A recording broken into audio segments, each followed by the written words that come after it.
lesson in how to juggle. Do you have my juggling props there? Ah, that's a good start. Thank you very much. That can go right there, if you don't mind. Perfect. Thank you so much. And by the way, our stagehands are Magic Camp people. And they are so much fun to work with. Now, when I juggle, I call myself the Bungling Juggler. And that's because I used to have an act with my little brother, and we would both juggle. And we call ourselves the Bungling Jugglers. I don't know whatever happened to him. But I wound up making a living doing magic juggling puppets and that kind of fun stuff. And here we go.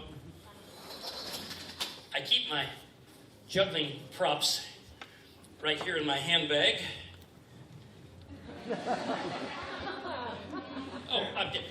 You're confused by the bag. Okay, let me empty it for a minute. Because you've noticed that it's red and black with balloons all over the outside, but inside it's just black. And that's because I also have magic props, and I keep them in a different colored bag. And so that way I keep my magic props separate from my juggling props, because they're in a... You're right, I'd have to have a different colored lining, or I might get confused if they were inside out. So if I keep my magic props in one color bag with one color lining, my juggling props in another color bag. And as long as I keep my juggling props in a separate bag from the magic props, I keep my magic props from separate... Pink with polka dots. Now I don't remember if those are magic props or juggling props. Here, I'll test one. Here we go. Presto! Couldn't really tell anything, but we'll test two of them. Hocus pocus. All right, we'll test all three of them. Here we go. Abracadabra, alakazam, simsalabim, a bibbidi bobbidi boo. Oh, actually, they're juggling props. Look. No hands. And where'd that one come from? Hold on. 1, 2, 3, 4. Uh-oh. Okay, I'll try. Here we go. 1, 2, 3, 4. 1, 2, 3, 4. 1, 2, 3, 4.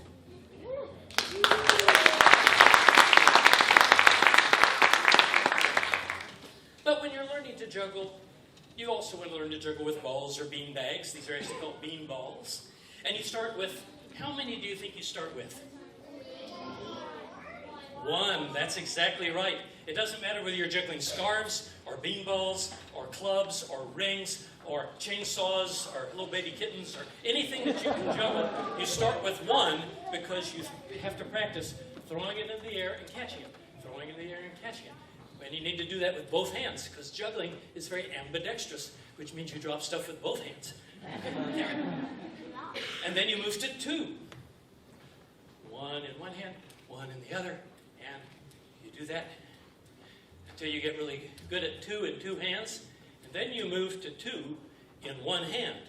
Whoa. To juggle 2 balls in 1 hand, you go in a clockwise motion like this. Wait for you, it's counterclockwise. Well, wait for backstage. Well, never mind, I'll use a digital clock. You're fired. Never mind, I'll use a digital clock. 1, I'm juggling in my right hand. See, if I juggle them in my right hand, my other hand is left. If I juggle them in my left hand, my right hand would be left. That's not right. Questions? No? Good. Next logical step, 3 balls in 3 hands.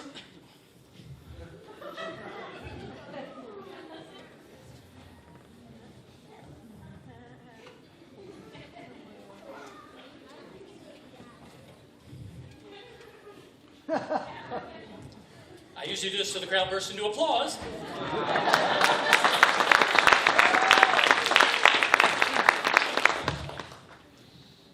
Thank you for that hand. The next logical step is 3 balls in 2 hands. To juggle 3 balls in 2 hands, you put 2 in one hand and 1 in the other. The hand that has 2 has too many. Get rid of it, go back to 2. It's so much easier. But if you want to learn something new, and kids at Magic Camp always do, then you get rid of it by throwing it up into the air. If gravity has been turned on, and I believe it has, it'll fall down.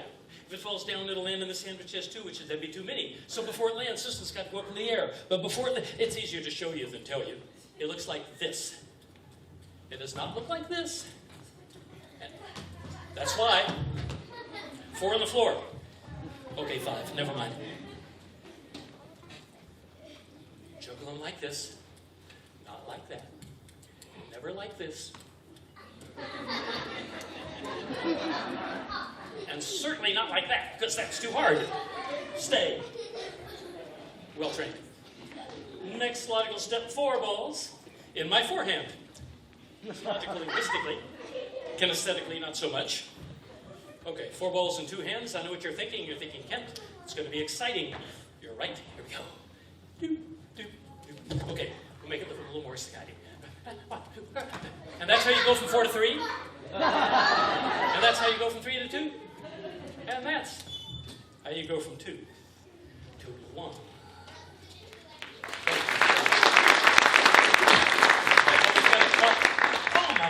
Oh my gosh. I wasn't supposed to take this long with the juggling lesson. See, I was going to do 5 and 6 and 7 and 8. What? It's just that we don't have time. Okay, that's fair. You don't believe I can do it. We will end the juggling demonstration by the grand finale, juggling 8 balls. Here we go. Juggling 8 balls.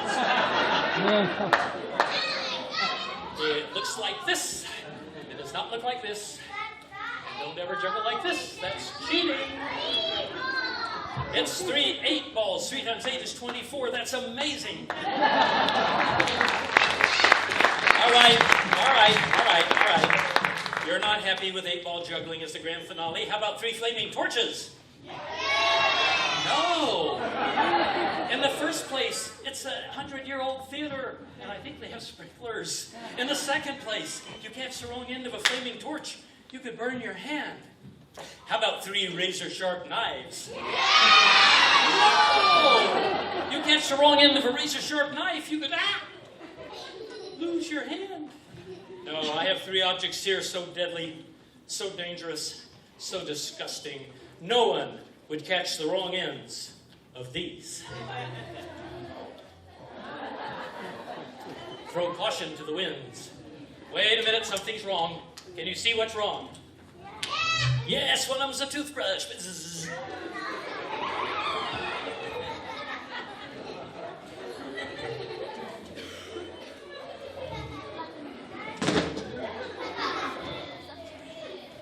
Well, I wasn't going to do this, but I will. You've been a great audience. It's been a lot of fun already. I will. I'll actually end the juggling portion of the program by juggling 3 deadly rubber chickens. Ah!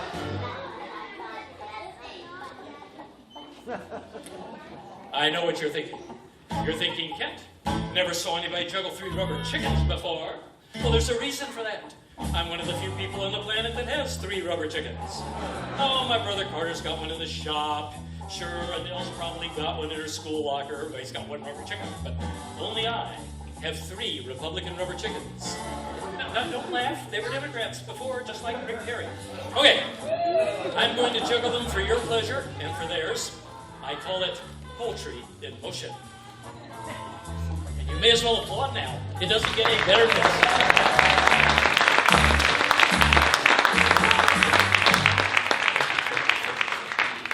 And that's where I usually end my juggling show these days.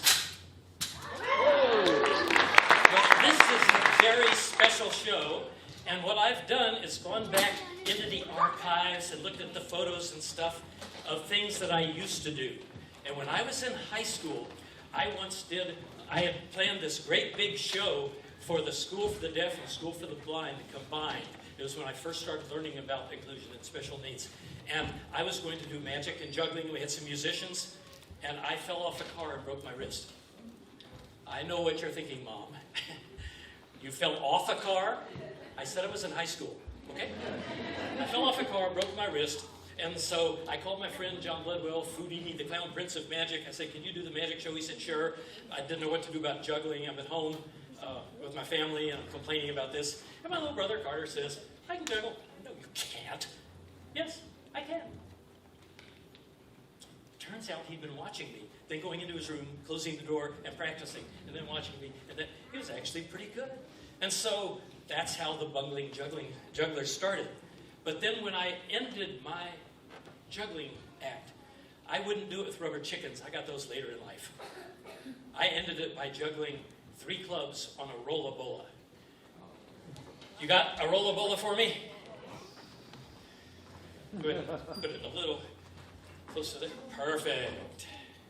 And Gus, will you just hold on to these for a minute? That's not going to work.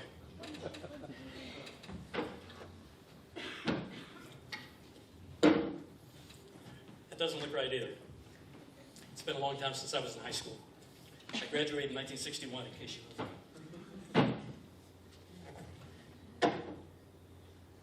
Really? Okay.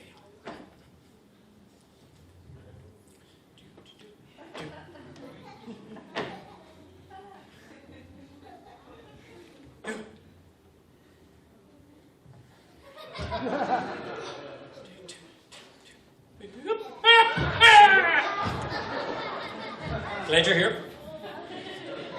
It'll all be fine.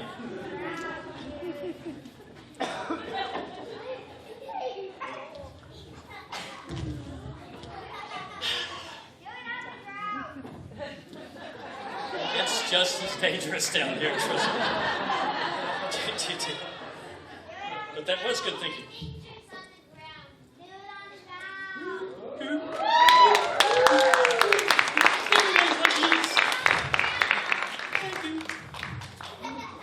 Give me another club, please. Thank you. Give me a third club, please. Okay, you're going to have to applaud very quickly because this isn't going to last very long. There you go. Ah!